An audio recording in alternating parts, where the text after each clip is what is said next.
episode of the Himebook Family Podcast. Our esteemed guest, Dr. Thomas Champness, is here. Somehow we roped him in the midst of his busy schedule because you don't know how to retire, apparently.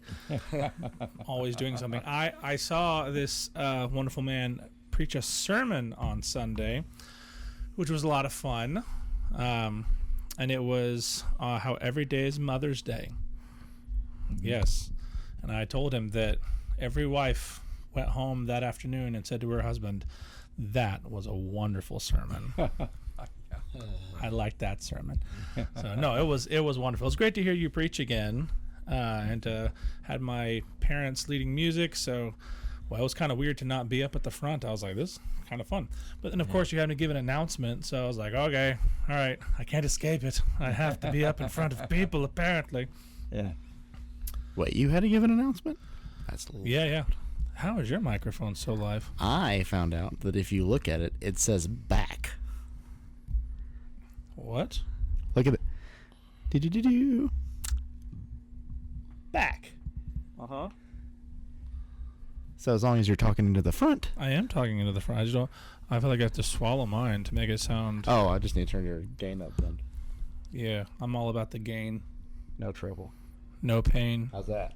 No gain. There we go. That's pretty good. Real gain. No. Not yet. All right. Soon. Thank you for making the time. I appreciate it.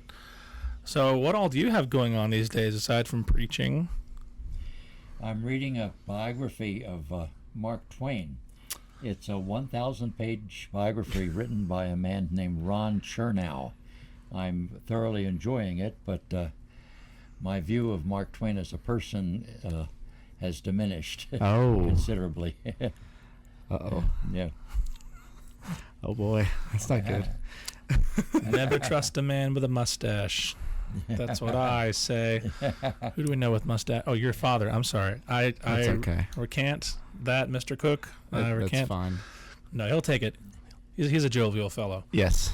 So. My father was fine with it. He'll be good. He's fine. Well, again, this is a podcast for the sake of memories. And so I see that you came prepared this time. It's funny how when I invite people on the first time, it's like dipping your toe in the water of a pool. You're just like, I don't know how this is going to go. And then without fail, every time we've had someone come on, with the exception of my mother, who just came loaded for bear because she knew what to expect. But like my father came back with a list. Here's the things I want to talk about. Perfect. So I see you two have brought a list. And I know that I sort of gave you a heads up that I wanted to hear some stories about your family, be it mother and father. I have some questions that are on my phone, which is currently recording us. So I'll be trying to remember them from over there. But we'll just have to have you back in another 6 months. Because I was watching the previous episode, and it came out 6 months ago. Oh. So time flies. Yes. That means I got to get this one up and going quick. I know. I was going to ask you how far along you are into the Christopher Ashe Psalms commentary. Did you already finish them? I finished that you did. commentary, yes. Wow. All 5 volumes? 3 volumes. Okay, all right. Wow. Yeah. Mm-hmm. But there's 4 or 5, right? There's 4 volumes. Okay, 4. Okay. Yeah. There's 3 of them are actual commentaries on the Psalms. They're up there. Okay, that's right, because the first one is... an introduction. Correct, yeah, because he had to do an entire book's worth of I about to say that introduction. first book is just an introduction to the... Yep. Oh, my goodness. Yeah. Okay. All right. But to be fair, like, I started it. I'm doing like a psalm a week, so I'm going much slower rate than you went, obviously. But yeah, so it's been fun. It's been fun to read that alongside Calvin's commentary, and then there's one other that I'm reading, but it's over there on the shelf. Anyway, so yeah, so you're still reading. So you finished that, and now you're reading the Ron Chernow books. So you wrote your. Didn't you write a review for a book on Mendelssohn months ago? Yes, yeah. I did. Yes, I remember that. And that review was published in New Horizons magazine a couple months ago. Yeah. Wow. Published author. Yeah. Over here. Hear that, Penguin Publishing? Penguin. There's a Penguin book side. Oh, That's okay. my favorite book publisher. Learn don't something know. new. Okay. Yes, I like penguin books. Cool. You know why? Because there's a penguin on it. That's the only reason why I like it. Yeah.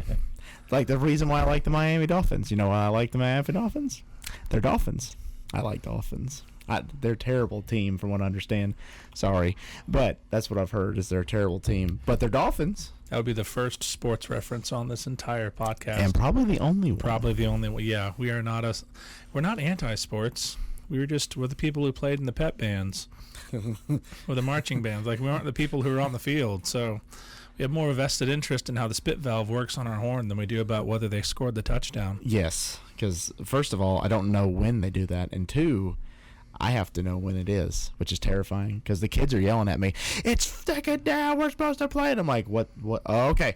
And then I'm just like, "Go play something." I don't know what you want to play. Speaking of playing, I was driving home from the WTSBOA meeting today, and one of our guests, Mr. Terry Himebook, was with us, and he was saying that I don't know if he was talking about you, Grandpa, or not. I believe so. About a fife, drum and fife corps. Yes. He said specifically, he goes, "You've got to ask him about that." And I went, "Okay." So here I am. Since we're talking about drumming and pep band and whatever we were talking about, drum and fife, or whatever it's called. Yes. I think I was in my sophomore year of high school, and in Baltimore, Maryland, and the high school had a drum and bugle corps with some fifes that played for football games and did a little marching during halftime. So I signed up that. I learned to play the fife, and I was only on it, I think, for 1 year, but I distinctly remember one Friday night in the stadium, we were down on the field marching at halftime, and some students from the rival school we were playing that night swarmed out on the field and swarmed into the marching formation that we were going through. Wow. So I didn't do this myself, but some of the other fife players used them as a weapon and kind of punch them in the stomach.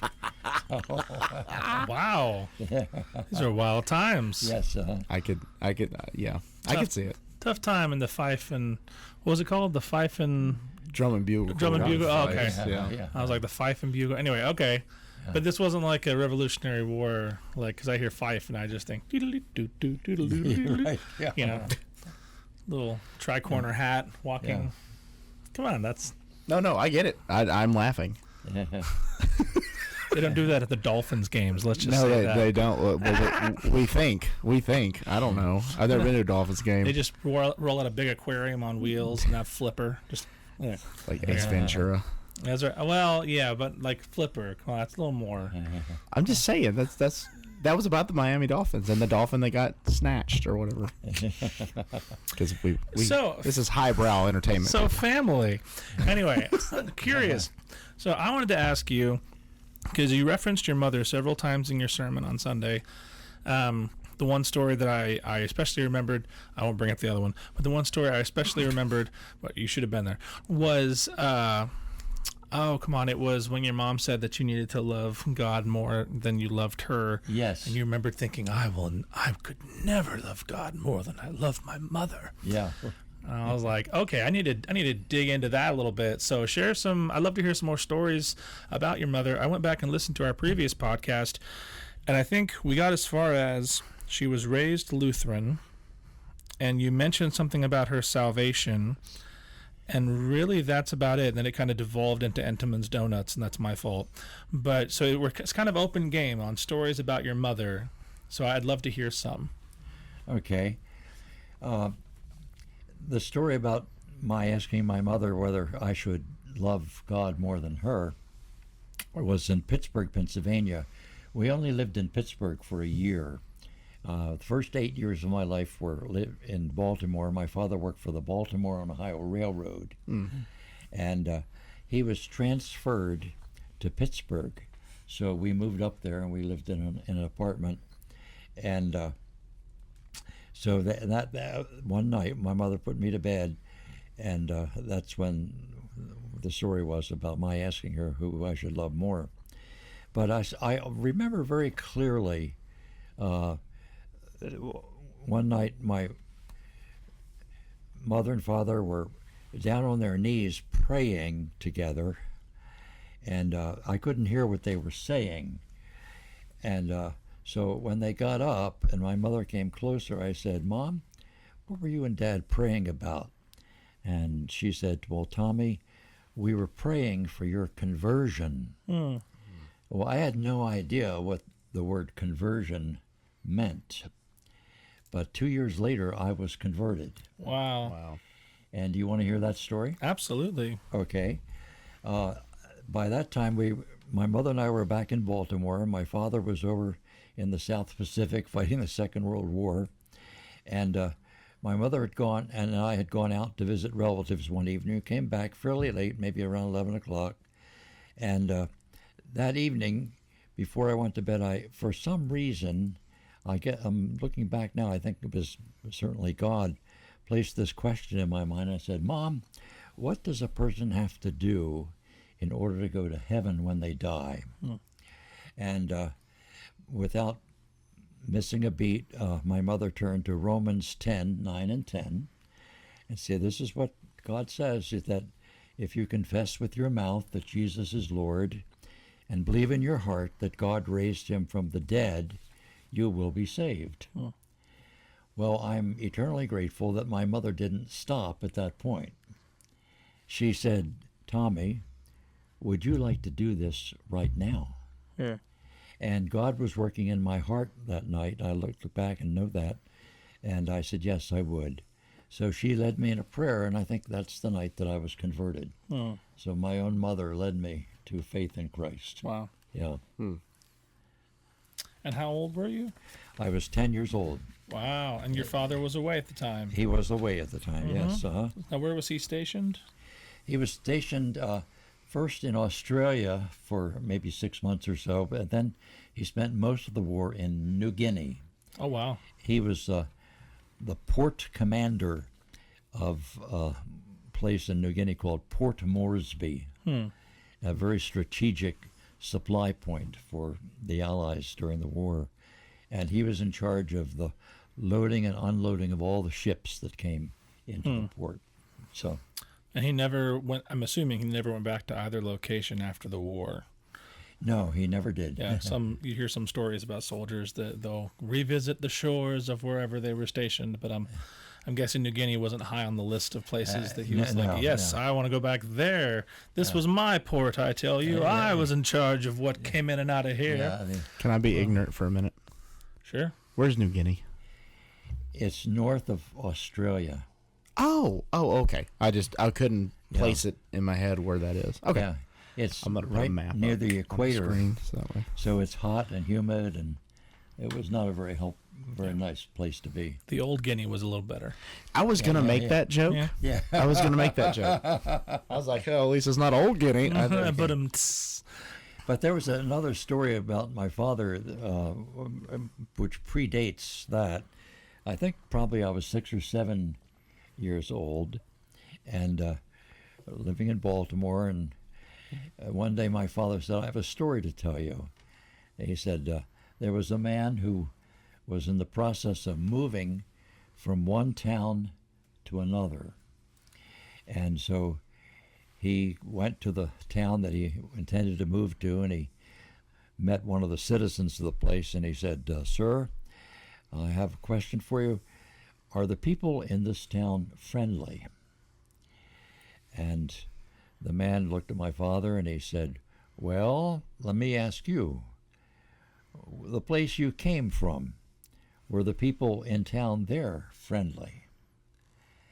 And I don't remember what my father's answer was, but the man's point was, people will be friendly if you're friendly to them.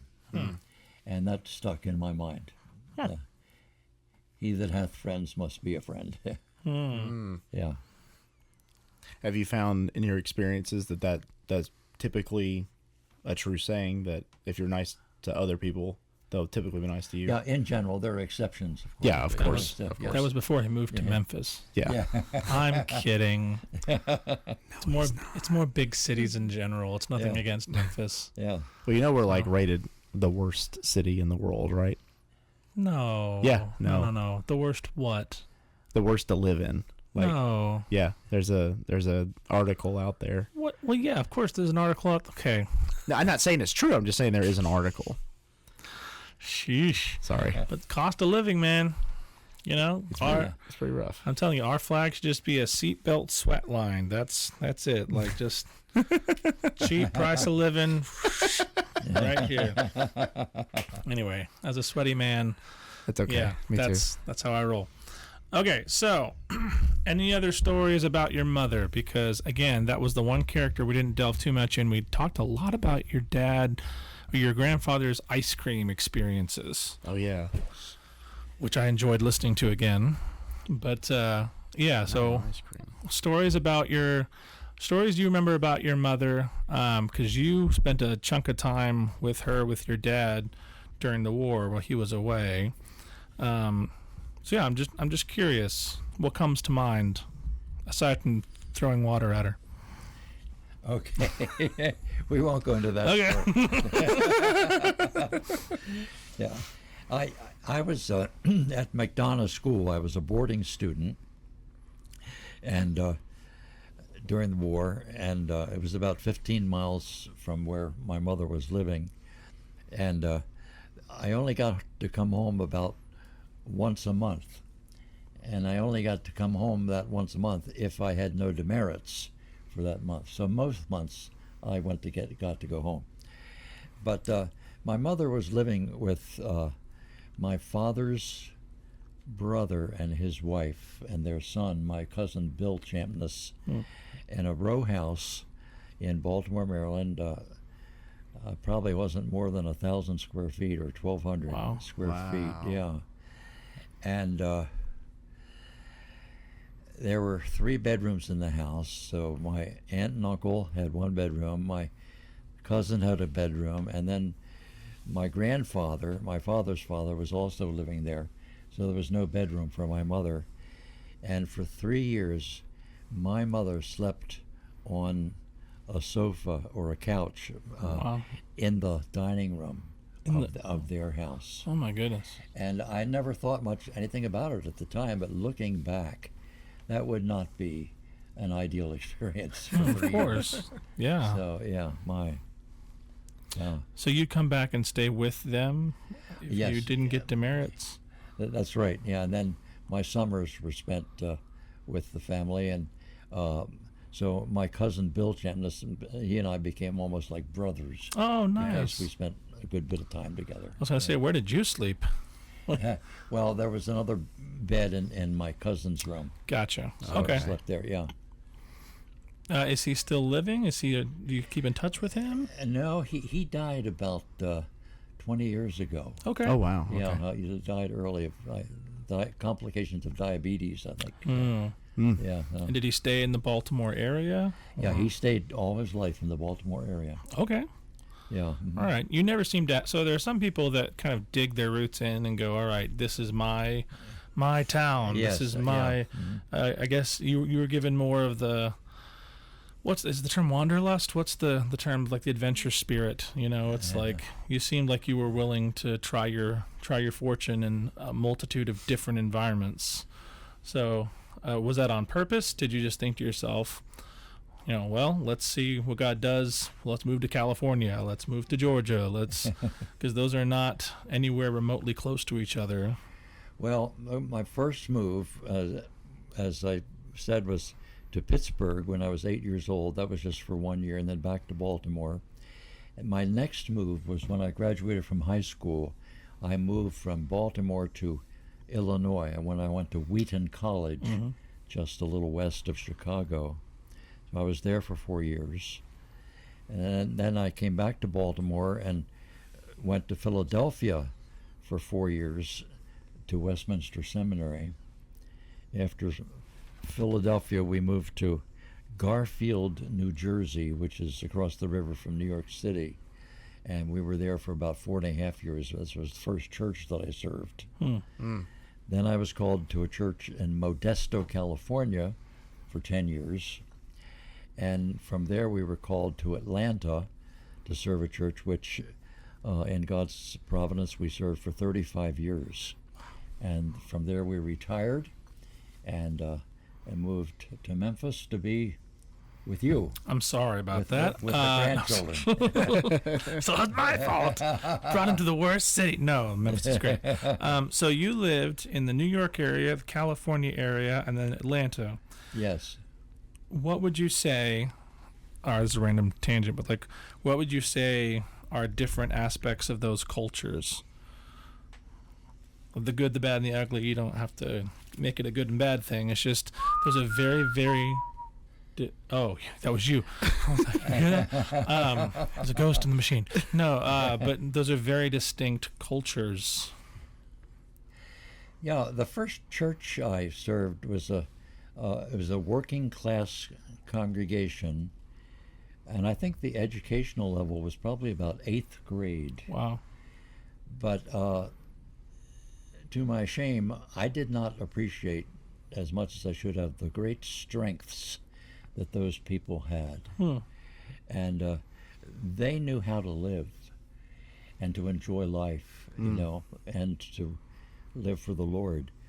And so that was a learning experience for me.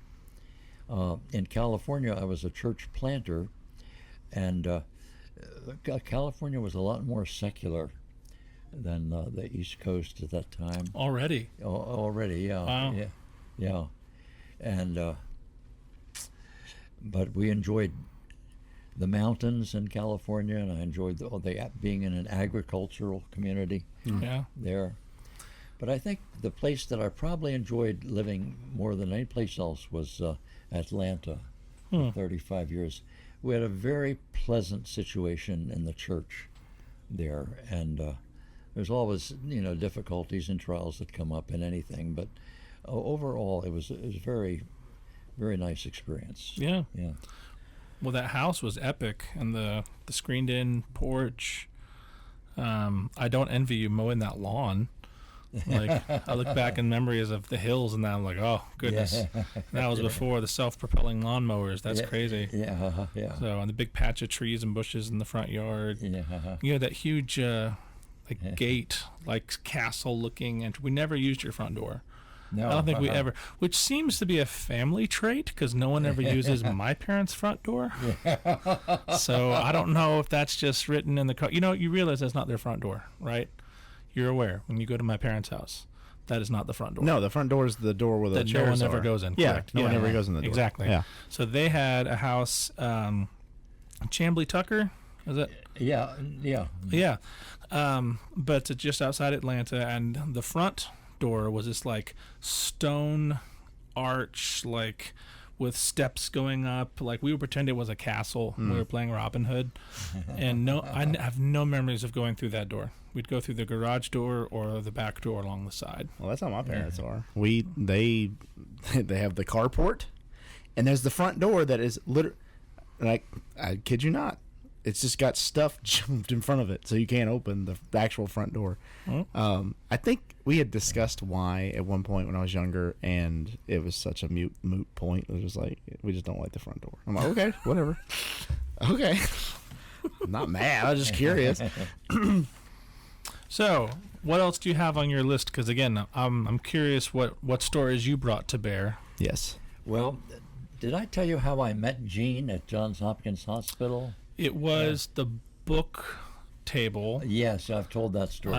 But I'm curious about your first date, and I'm curious about when you proposed, and the whole element of like, did you go to her father and ask permission, and do you care to spill the beans on your in-laws? Because like, I'd love to hear some tales about them too. So Okay. the date, the engagement, and what all went down there. My first date was a double date, and the four of us went to an outdoor band concert together in Baltimore. And we're talking concert band, or are we talking?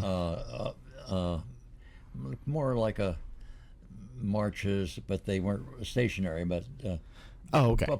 popular Pop's concert. Okay, pop gotcha. concert. Yeah, Yeah, right. Not Big River Crossing. Not. I would. Well, if he had said something like, "Yeah, we went to a rock concert," I'd be like, "Oh, Grandpa's going to a rock concert." Okay. Beach Boys. It was the Beach Boys. Sorry. Anyway. Yeah. My apologies. Let's see, and then did I tell the story about driving away after I left Jean off from a subsequent date from the nurse's home at Johns Hopkins without turning my headlights on in the dark? You didn't tell the story last time, and I was hoping you would, so please tell it. Okay. We had a date for just the two of us, and I was so enamored with Jane that after I left her, I was on cloud nine, and I started my car and started driving down the main road there, Broadway, and I think I went for 6 blocks at 10 o'clock at night without my headlights being on. I had forgotten to turn them on. Nice. So, yeah. So the date went well. Yeah. Yes. But so your first date, you went to see a band, and you went with another couple. Was that a couple that y'all, just mutual friends? Or? Yeah, we went to church together. Nice. Yes, so it was nice. Yeah. Okay, and where did y'all go to church when you were dating? It was called Chapelgate Lane United Presbyterian Church. Okay. Yeah. That's a fun one. Yeah. Chapelgate. The United Presbyterian. Is that what became the PCUSA eventually? It's a different strain. It did. Yeah, Okay. it became the PCUSA, and eventually they pulled out and joined the PCA. Gotcha. Yeah. Okay. Oh, There you okay. go. All right. Yeah. Yeah. Because I know there was that whole kerfuffle going on from whence we got the OPC. Correct. Yes. Yeah. Okay. Right. Okay. So back when y'all were dating, was there multiple branches of the Presbyterian Church, or was it just that was it, the United Presbyterian? Well, that's the only thing I knew at that point. I wasn't into the split peas of all the Gotcha. Presbyterians. Gotcha. Okay. So yeah, but there were other Presbyterian churches like the Cumberland Presbyterian Church. Gotcha. Okay. Yeah. No denomination is immune to it. It's sort of like going through a town and you'll see like Second Baptist, and you're like, oh, I see the dynamic at play. They didn't like first. There's so they never went a to second. third Baptist. It's just like, no, we're Those are not called independents. over there where, well, the second one, I tell you. Yeah. Anyway. Yeah. Okay, so, Proposal. mm-hmm. Or were you gonna? I thought you were gonna ask about the proposal next. Oh, thank you. I was yes. trying to get. I was Way trying to to keep us on track. Like you have a proposal to make? Okay. I propose. No. I have an announcement. so- That's an inside family Wh- joke. So when you decided this is the girl I want to marry, did you go talk to her father?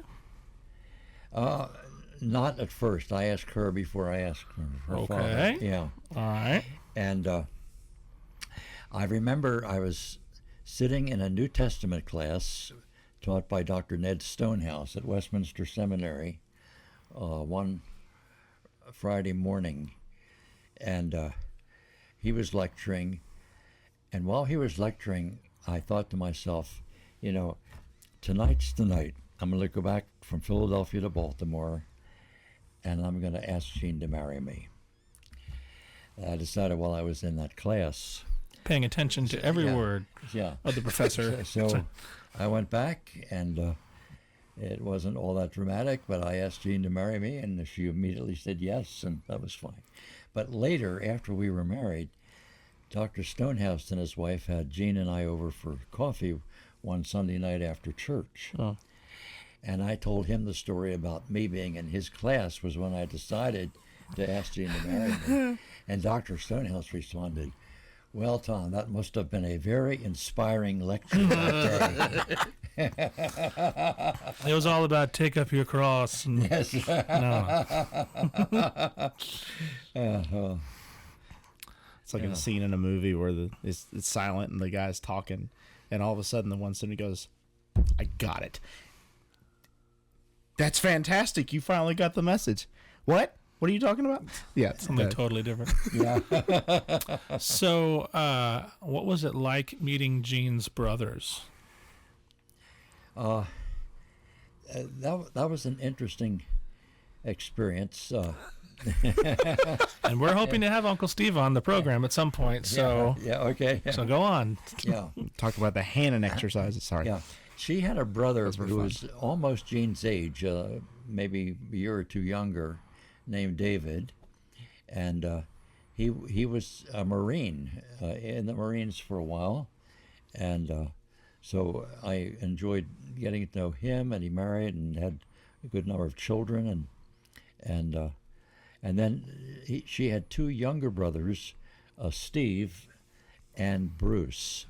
Bruce played the cello, and he was a singer. He had a good bass voice, sang in churches, and then Steve, whom you are going to interview one of these days, as a I know he watches. It's coming, Uncle Steve.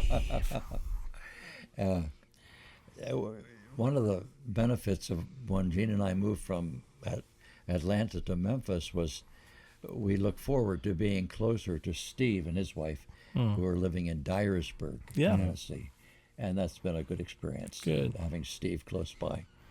But like, did they give you any grief? Was it just sort of like a, okay, welcome to the family, or was there sort of a initiation process? Did they sit you around a campfire at one of their houses and say, "Hey, you better be careful"? All I did with you was I showed you my weapons collection. That's all I did. And then the fire at Terry's house. And Terry showed me his collection. Yeah. And Peter was just sitting there going, "Yep, that's going to happen." And I was like, "Okay, you got it." So anyway, No, I don't remember any bad experiences with her brothers. We became friends, and and they kind of lived their lives, and we never lived in the same area with them. Yeah. Yeah. well, and her parents were pretty tied to the city. Was it Baltimore? Was that Minneapolis? Minneapolis. Sorry. Yeah, Minneapolis. Yeah, and so they were pretty well rooted in that city. Very much so. Yeah. Okay. Yeah. Minnesota. Jane's father played viola in what was then called the Minneapolis Symphony Orchestra. I think it's now the Minnesota Oh wow. Orchestra. Yeah. Under a conductor named Dmitri Metropolis.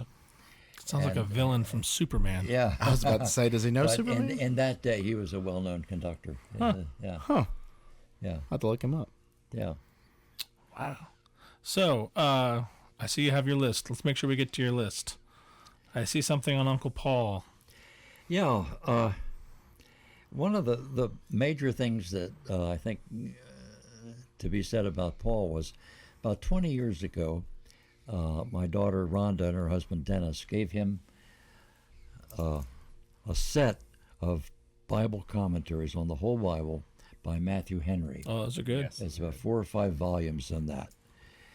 And so he started reading it and taking notes on what he was reading. And he's still doing that today. Yeah. That's his go-to activity when he's not doing anything else. I see him sitting down, continuing to take notes. And he's taken over 4,000 pages of notes. He still has all these notes. Wow. So he knows portions of the Old Testament better than I do. Yeah. And I can ask him questions about the Bible to get answers, Wow. So God just laid that on his heart to keep doing that. So, Well, it's amazing how everyone is made in his image and has different strengths and weaknesses. And I think one of Uncle Paul's strengths that I've witnessed is is that he doesn't become bored with mundane tasks. Yeah. that's a very astute observation. Yes, he does not become, and once he's started a task, he will not stop until it's done. Yeah. Yeah. Yeah. But it's one of those things where, in the eyes of the secular world, we're so busy and we're so prone to distraction that, I don't know, I see a different facet of God, of being someone being made in God's image through people like Uncle Paul, who showcase that very clearly, like that make me walk away and go, Lord, give me a hunger for your word where I don't get bored, where I don't approach it, and then within 5 to 10 minutes my mind is already wandering and wondering about all the things on my to-do list, that I'm able to actually dig deep and focus on what it is I'm doing, so that I really take in all the information. That's definitely something I see as a blessing. That is what makes him, again, fearfully and wonderfully made. Yeah. One of his strengths is his memory, that God gave him a good memory. He knows large passages of Scripture, which he can quote from memory. But beyond that, I lost my train of thought here about his memory. Maybe it'll come back to me later. If only we had him here, because his train of thought was and his love of trains. How about so say the train? Yeah, yes, trains. Train. Okay. Yeah, Paul likes trains. He loves trains. Oh, yes. Yes. Yeah. Now, I see something written down about my mother, so I'm fiendishly curious about this one. Okay. Well, It's going to be good when it starts like that. well, let's talk about your mother and the piano. She was started at a fairly young age, and she made progress and had good teachers. That started in California. And we moved to Atlanta. And after we'd been in Atlanta, and she got into high school, and she was still taking lessons, and I could always tell I'd be upstairs in my room, and the piano was downstairs, and I could always tell who was playing the piano, whether it was Jean or whether it was Ruth. There was no doubt who was playing it.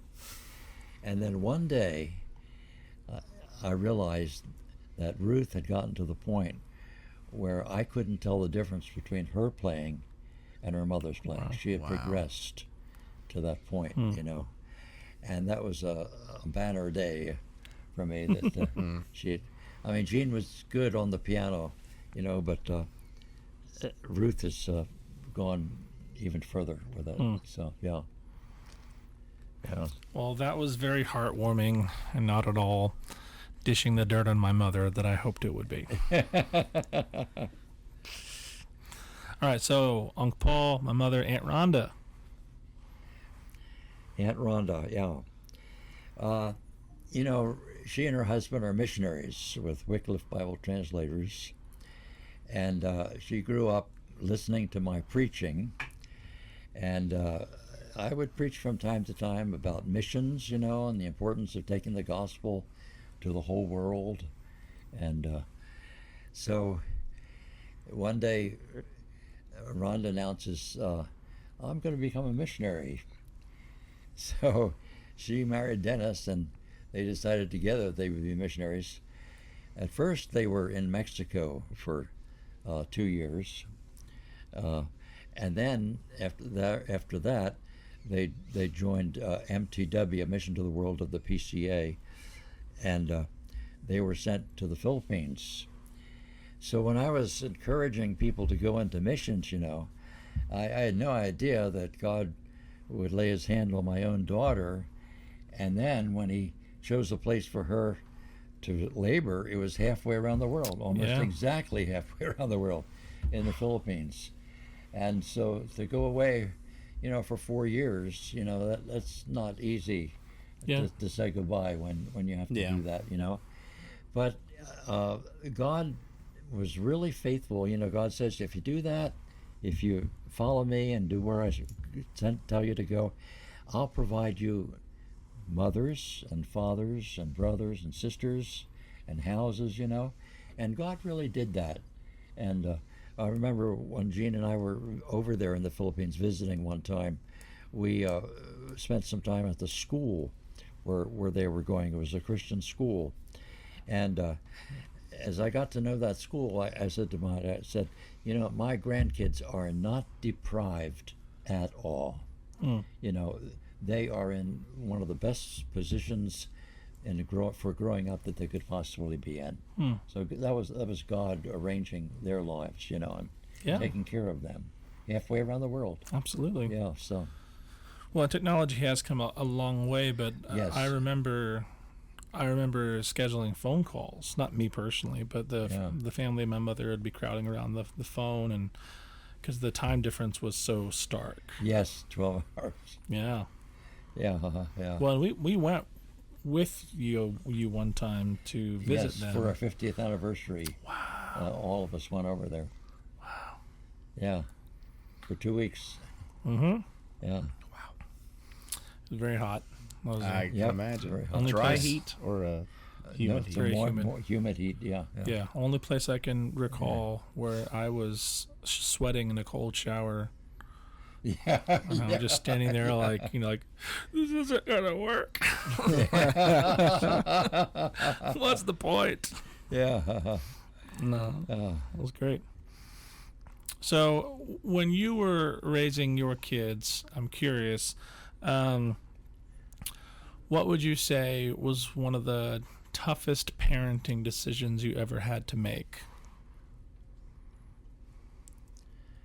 That's a tough one. I know. That's a good one. I know. That's why I asked him. Yeah. Paul was in a school called ACE, Accelerated Christian Education. And it was where each student worked individually all day long in papers that were called PACES, workbooks, and which they would fill out, and all the major subjects, science and history and math and English, and so they could go as fast as they wanted to, so Paul had some trouble in the public school keeping up, but once he got into that situation where they plugged him in where he was in each of those subjects, so that he felt that I can do this, and he really moved ahead. Well, the decision we made that was hard was to move Rhonda and Paul out of the Christian school that they were in, which was more traditional, and put them in that ACE school. And that was a real change for them, but I think it was a good thing. And God did some good things in their lives, had all three of them together in that school. Yeah. Okay. Yeah, So then what would you say? I'm trying to remember all my questions. What would you say is probably the most dangerous thing you've ever done? the most dangerous thing I've ever done. Aside from this podcast. And that alligator. What's the name of the city on the ocean? It's in South Carolina. Anyway, we were on a beach. Charleston? Not Charleston. Anyway, Savannah, maybe. Oh, okay. Okay. And if you drive east from Savannah, you come to the ocean. And so Gene and I were there. I'd grown up around the ocean all my life, and on vacations loved the ocean, loved jumping the waves, riding the waves. And while we were there that day in the ocean, something happened which had never happened to me or to there was Gene and I together before. We got caught in a riptide. Oh, yeah. And we were just totally helpless, being carried out by this riptide. Thankfully, there were 2 lifeguards there, and so I waved to them, and they jumped off the stand immediately with their torpedoes, and came out and rescued us both and took us back to shore. That was probably the most dangerous situation I felt that I was ever in. Wow. So when you're in a riptide, you're above water, right? Does it suck you under first, or? You're over your head. The water's over your head. Yeah. Wow. I mean, the water's too deep to put your feet on the ground. Yeah. Uh-huh. So yeah. Wow. Yeah. Yeah, that's happened to me before. It is terrifying because you can't get your feet back underneath you. And it's really hard. Like Yeah. if it's too strong. So we were at Navarre Beach this past summer, and the first day we were out, we were just so excited to be You out. went to Navarre? Yeah, have you been? Oh, yeah. What's wrong with Navarre? No, it's great. Oh, okay. Destin's better, but Navarre's nice. No, we have found Navarre to be more, at least thus far, more family friendly. Like there's not as many college crowds, I guess. So that was anyway. That was the Yeah. advertising. I can see that. But the very first day we were out there was a lot of waves. I didn't think too much of it. It's the ocean, and then I realized that it's one thing to enjoy the ocean. It's another thing to enjoy the ocean with a 2-year-old.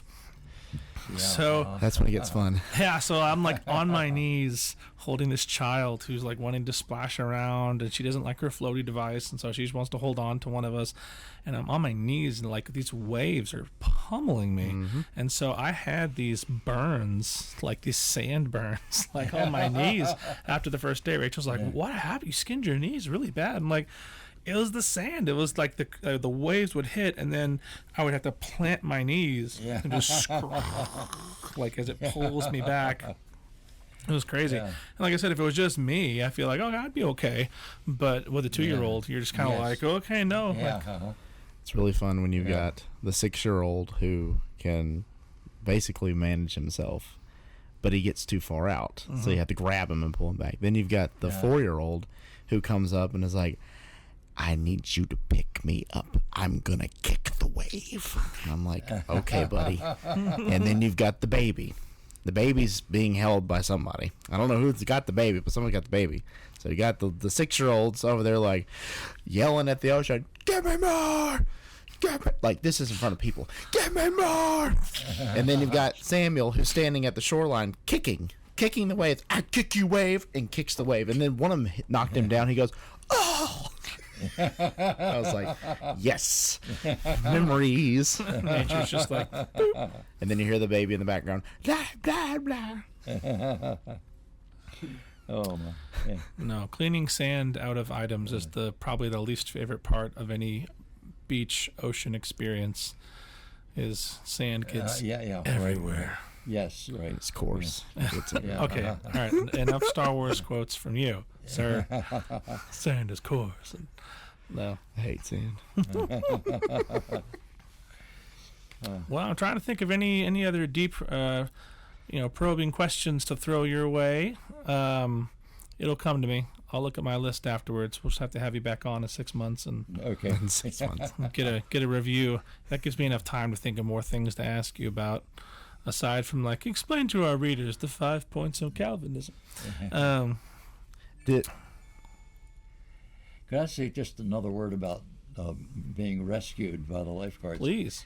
There were two things that really impressed me in that experience, and one was how profound was the sense of gratitude that I had to those two young men who came out and saved us. You know? yeah. And when we were back on shore over the next half hour, I think I went up to them 3 times and just thanked them, for coming out and saving us. And then later I thought to myself, yeah, this is a picture of what salvation really gonna is. say, yeah, In if you- Scripture.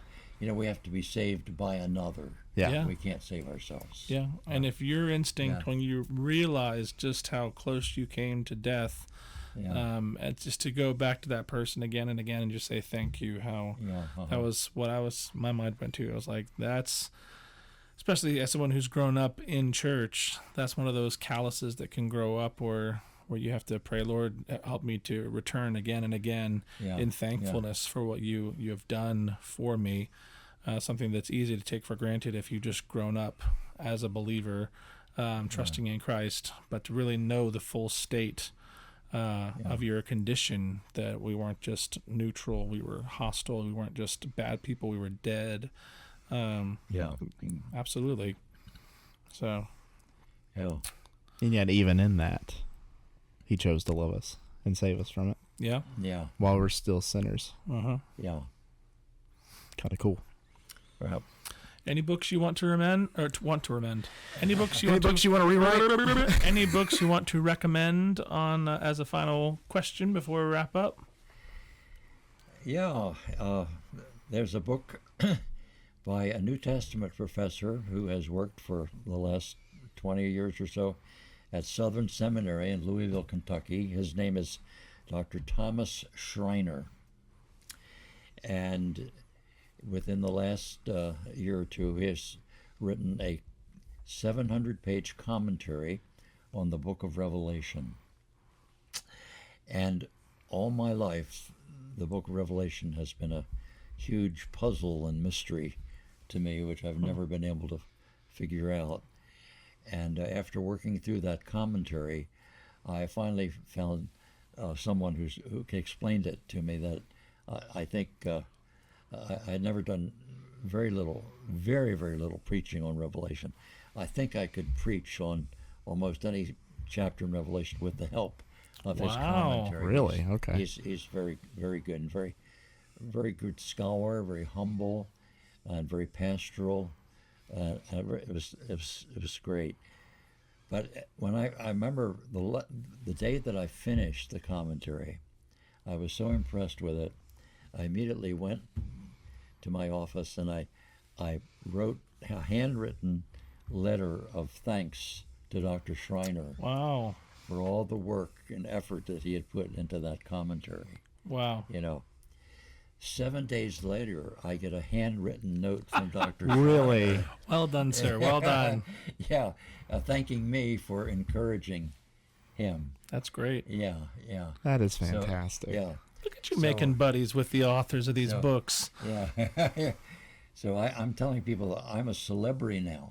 That's right. Because I have a personal letter from Dr. Thomas Schreiner. There you go. So, Dr. Schreiner, if you ever watch this podcast, this is the man that you wrote your letter back to. Well, thank you, sir, for making the time, for sharing some stories. This has been fun. Like, I'm already, we're wrapping up our time, and I'm automatically thinking of 5 or 6 more things I'm going to ask you. So I'll just save it for next time. Okay. This has been fun. I really appreciate your time. Thank you, sir, in the midst of all the hectic things you have going on. And we can just, we can fade from here to like a fife, Yes. a bugle corps thing. Get the bugle corps. No, I'm kidding. In honor of your year of experience, so as a fife player. Okay. Thank you, sir. Thank you for doing this, Philip. Absolutely. And Andrew, appreciate what you're doing. No problem. That's fun for me. Good. All right. Well, this has been another episode of the Himebook Family Podcast, and we'll see you in the next one.